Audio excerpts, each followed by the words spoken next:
All right, settle in, folks, because we've got another episode of Family Guy dropping into the old Hulu queue. This time, Season 23, Episode 10. And you know what? This one's a little meta. Like, really meta. It opens with Peter sitting there, probably confused as hell, looking at his iPad and listing off authors like Hemingway, Tolstoy, and Dickens, like he's some kind of literary genius.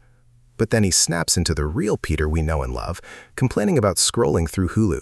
You know, past all those little boxes showing shows we've never heard of until they're randomly at the Emmys, while we weren't nominated. Savage. And that's kind of the whole vibe of this episode, isn't it?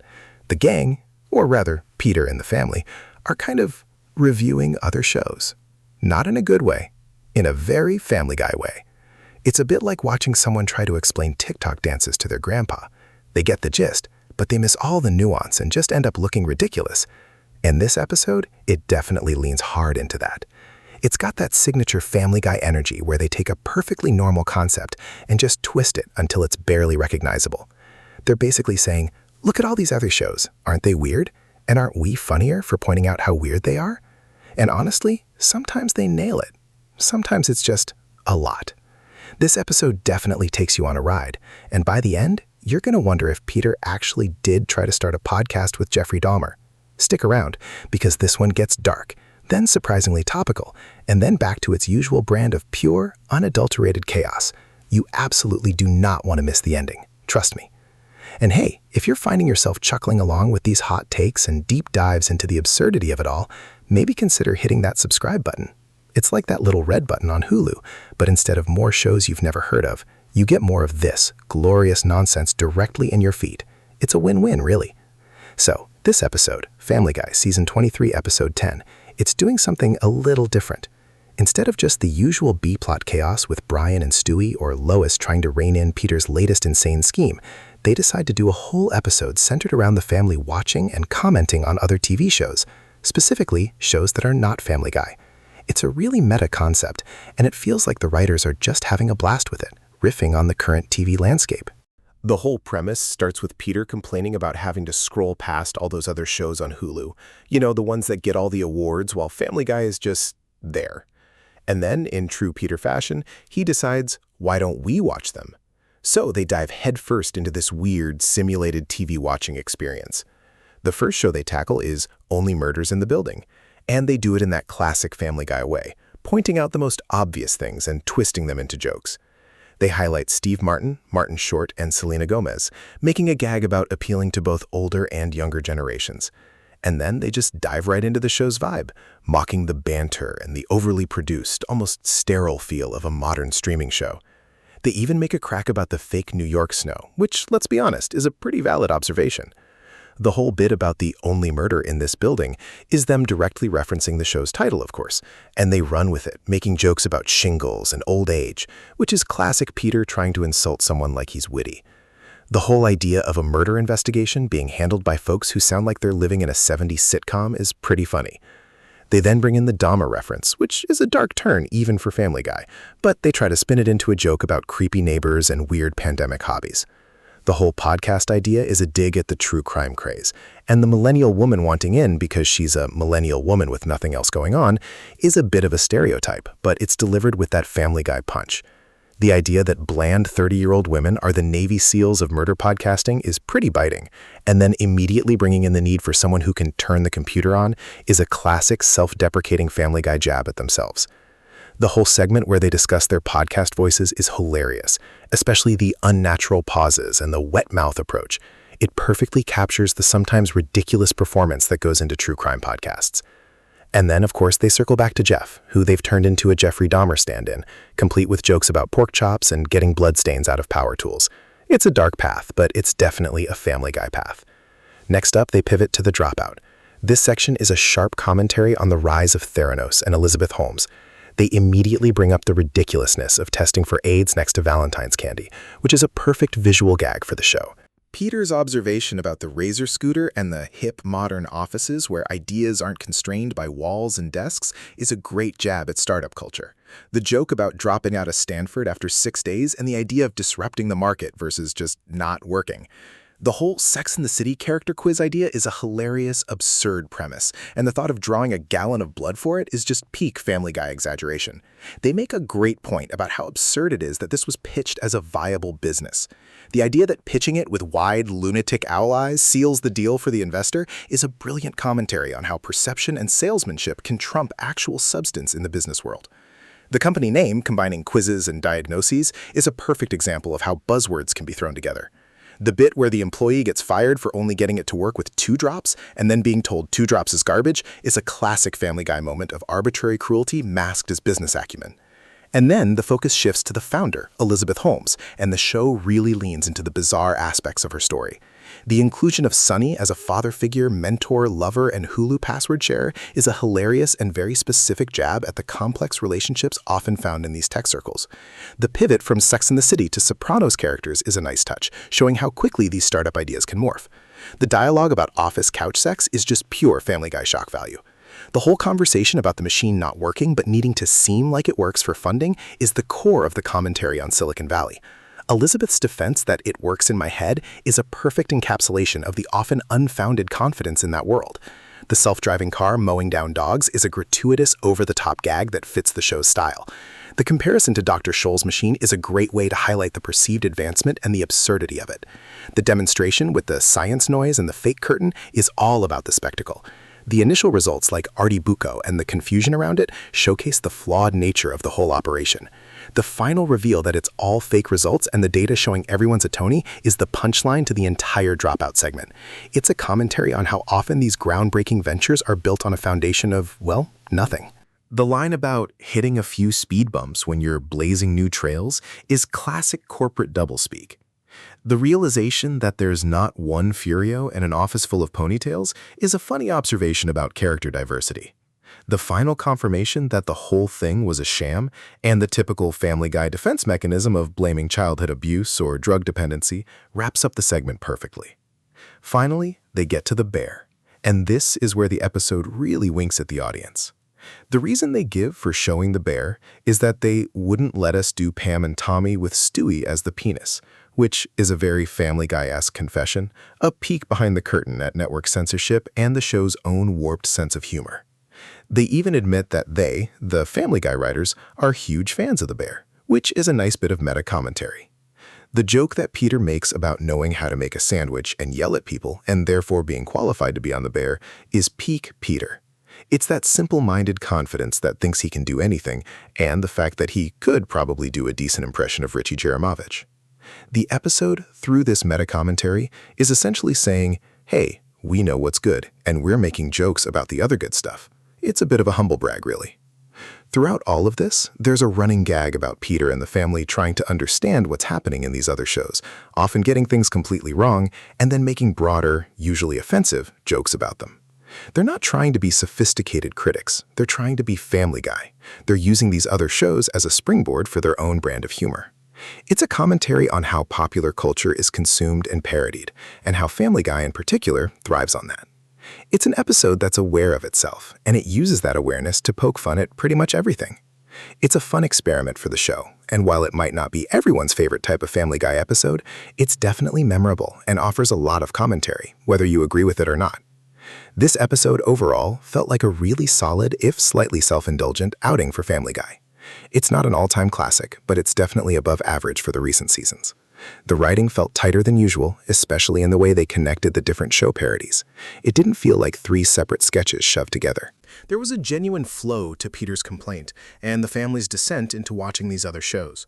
The jokes were landing consistently and the meta-commentary was sharp without being overly preachy. Visually, it was pretty standard Family Guy animation, but the pacing felt good. Nothing felt rushed, and the jokes were given enough time to breathe before the next one came barreling in. My personal verdict? I'd give this episode a solid 7.8 out of 10. It's good, it's funny, it's got some smart observations, but it doesn't quite reach the heights of the show's absolute best. It's definitely an episode for the fans who appreciate the show's meta-humor and its willingness to poke fun at itself and the broader TV landscape. It's not for someone looking for a straightforward, plot-driven episode, but for those who enjoy the commentary and the constant barrage of jokes, this one is a winner. Now, let's dig into some of the specific moments that really stood out, or, didn't quite hit the mark. First up, the whole only murders in the building segment. The initial setup where Peter's going through Hulu and complaining about the other shows felt so real. Like, that's exactly what happens. You're trying to find something and you're just bombarded with 1,000 options, half of which you've never heard of, and the other half are shows you know are critically acclaimed but you've never bothered with. So when he says, well, tonight we're going to click on 3 of them, you immediately know where this is going. It's the classic Family Guy, let's make fun of what other people like routine. The gag about Steve Martin, Martin Short, and Selena Gomez, and how it caters to different age groups, was a decent start. But then they get into the actual show. The mock dialogue they create, like, hello Charles, hello Oliver, and the quick cut to the Instagram follower count for Selena Gomez, that's where it gets funny. It's mocking the premise of the show itself, which is about people who are into true crime podcasts and celebrity culture. The whole bit about the obviously fake, only on the shoulders New York snow was a really specific and funny observation. It's the kind of detail that shows they actually watched the show, or at least saw enough of it to pick up on that kind of visual quirk. And then the murder. The reveal that it's not a dark Netflix show, but solved by the father of the bride, which is Steve Martin's character, that's a solid punchline connecting the actors to their other famous roles. But then they go into the whole Dahmer thing. The neighbor, Jeff, is accused, and the idea that he's just a harmless weirdo who watches horror movies and cooks pork chops, that's a bit too close to home for comfort, right? Even for Family Guy. It's a dark joke, and the fact that they immediately tie it to the pandemic and weird hobbies makes it feel like they're trying to justify the darkness with relatability, which is a weird angle. And then, the whole idea of them deciding to start a murder podcast, that's where the commentary on the true crime boom really kicks in. The line, "I'm a millennial woman with nothing else going on," is such a perfect, self-aware jab. It's like they're acknowledging the stereotype head-on. And the kicker, bland 30-year-old women are the Navy SEALs of murder podcasting. That's a brilliant line. It's so specific and so true in a weird way. It captures the vibe of so many podcasts out there. And then the podcast voices, the unnatural pauses and the wet mouth thing are spot on. It's hilarious because it's so accurate. My only real criticism here is that the Dahmer jokes, while fitting the show's edgy humor, do feel a little heavy-handed. I would have maybe played up the harmless weirdo aspect a bit more before revealing the dark turn, just to build more suspense and make the punchline land harder. Or maybe they could have invented a fictional serial killer for them to investigate, rather than using a real one, which always feels a bit dicey. But hey, it's Family Guy. They're not exactly known for their subtlety. Moving on to the Dropout segment, the entire premise of using a diagnostic device to tell you which Sex and the City character you are is pure, unadulterated genius in its absurdity. It's the kind of premise that only Family Guy would even think of and then commit to. Peter's explanation of the device, my device can tell you if you're a Samantha, a Miranda, or even Magda, the uptight housekeeper, is hilarious because it's so specific and so divorced from any actual medical reality. The idea of needing just one drop of blood to determine your Sex and the City persona is perfect satire of the tech world's overpromising and underdelivering. The investor's reaction, Ms. Holmes, I can easily say that's the worst idea I've ever heard, followed by Elizabeth's pivot to making it a game changer, and the investor's reluctant agreement if she pitches it with eyes really wide like a lunatic owl, that's pure comedy gold. It perfectly captures the subjective nature of venture capital and how often it relies on a convincing pitch rather than a solid product. The whole introduction of Sonny, the father figure, mentor, lover, and Hulu password share, is another layer of absurdity that hits hard. It's a direct jab at the unconventional relationships and power dynamics that can exist in these startup environments. The pivot to Sopranos characters is a funny twist, showing how quickly these ideas can change in the chaotic world of startups. My biggest takeaway from this segment is the dialogue about the machine not needing to actually work. It just needs to seem like it works for the next round of funding. Elizabeth's line, "It's not fraud because the machine works in my head. If I think it works, then it works. That's the Silicon Valley motto," is a brutal but probably accurate indictment of a certain aspect of tech culture. It's the kind of thing that makes you laugh because it's so outrageously true.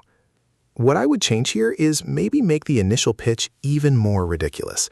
Instead of just Sex and the City, maybe it's predicting lottery numbers or something even more outlandish. That would amplify the satire even further. But the current version is still pretty strong. The scene where they're demonstrating the device to Walgreens is gold.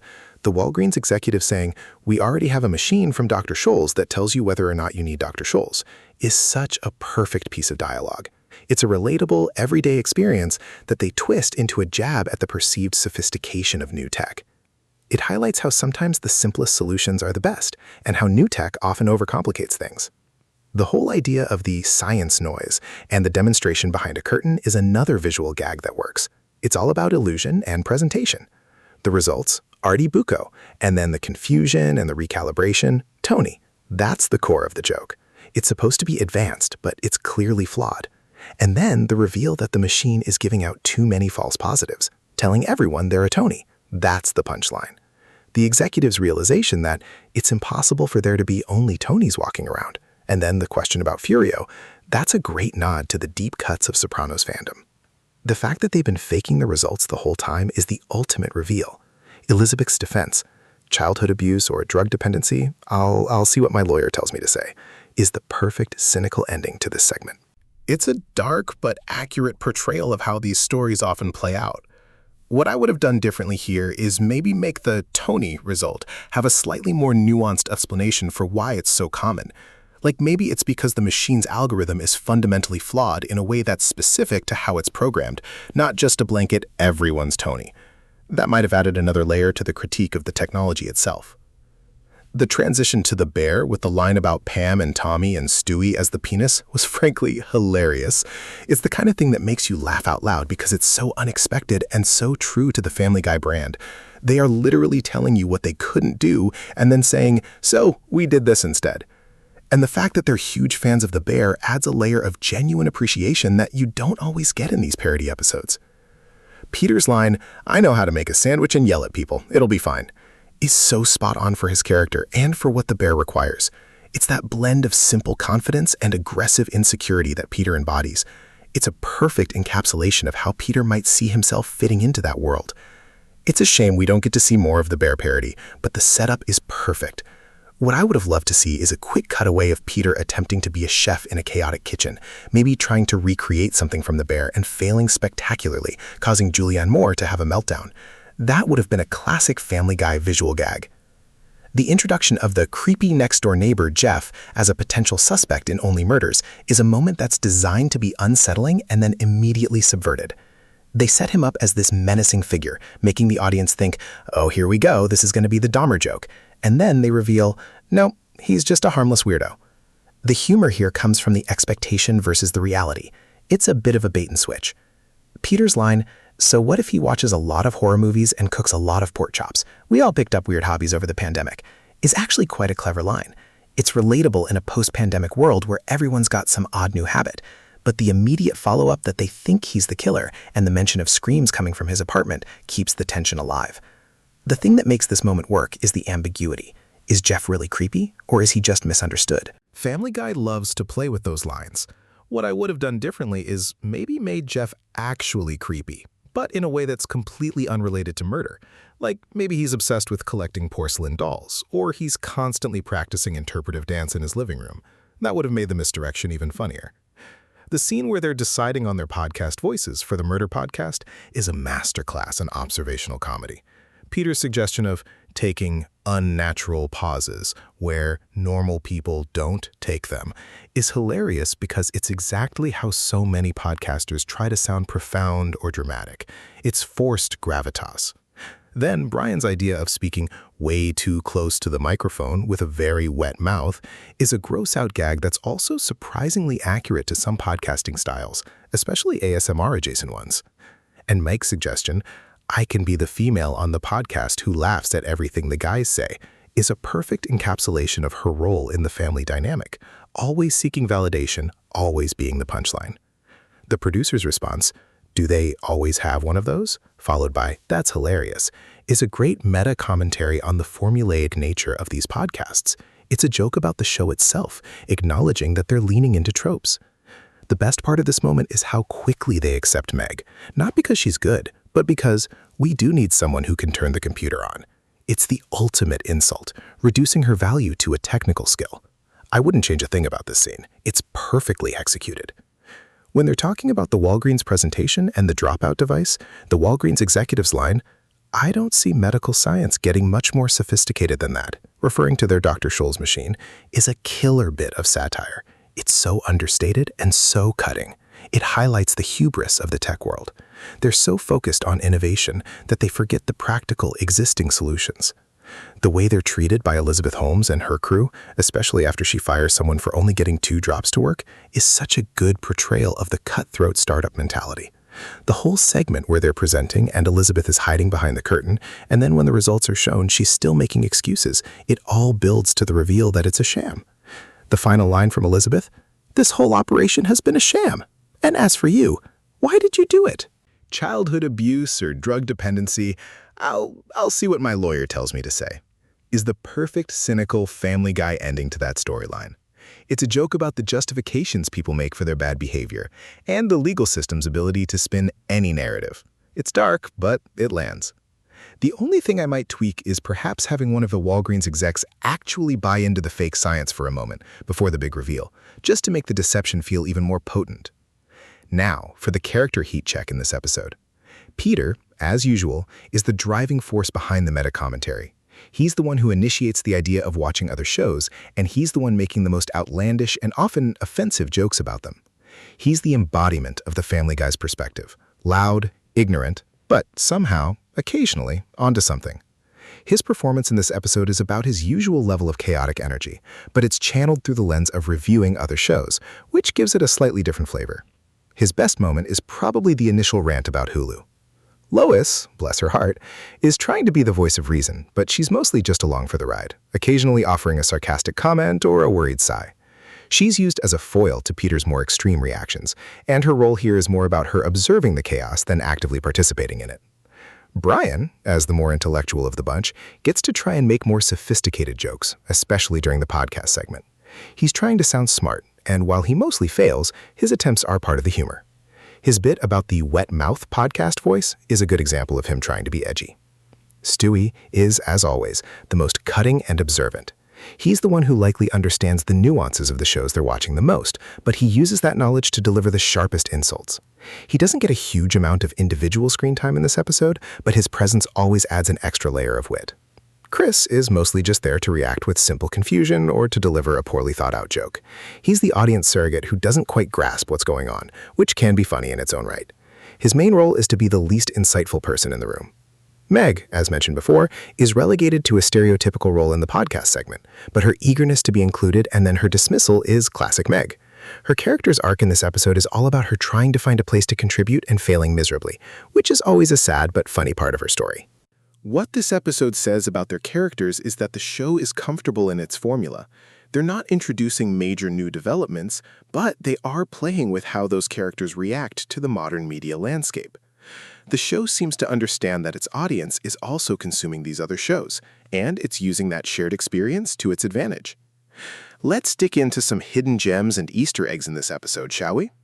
First, the opening author list: Hemingway, Tolstoy, Dickens. This isn't just random. These are all authors known for their dense, often serious works, and their inclusion is Peter's way of pretending he's sophisticated before he dives into his usual lowbrow complaints about streaming services. It's a funny contrast. Second, when they're mocking Only Murders in the Building, the reference to Steve Martin being the father of the bride is a direct callback to one of his most famous roles. It's a smart, quick gag that connects the actor to the parody of the show. Third, the Jeff, Dahmer, Jeffy D line is a pretty blatant and risky reference to Jeffrey Dahmer. The fact that they immediately soften it by saying he's just a harmless weirdo and that they all picked up weird hobbies over the pandemic is them trying to navigate the line between edgy humor and being outright offensive. It's a calculated risk, and whether it lands depends on your personal taste. Fourth, the mention of Magda, the uptight housekeeper from Sex and the City, is a deep cut.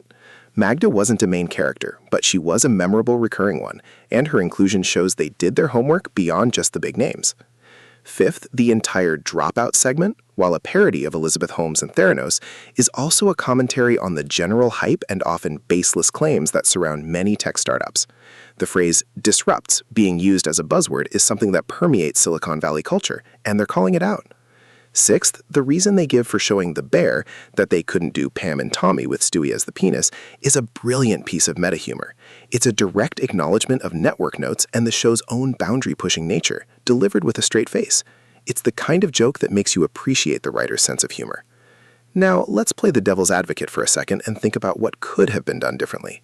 For the only murders in the building segment, the Dahmer jokes, while intended to be shocking and funny in a dark way, do feel a bit gratuitous. They could have leaned harder into the only murders specific humor, like the podcasting aspect or the eccentric characters, without needing to bring in a real-life serial killer. Perhaps they could have invented a more absurd, fictional killer for the episode's plot, allowing them to still poke fun at the true crime genre without stepping on such sensitive ground. For the Dropout segment, while the satire of Elizabeth Holmes and Theranos is sharp, the ending feels a little rushed.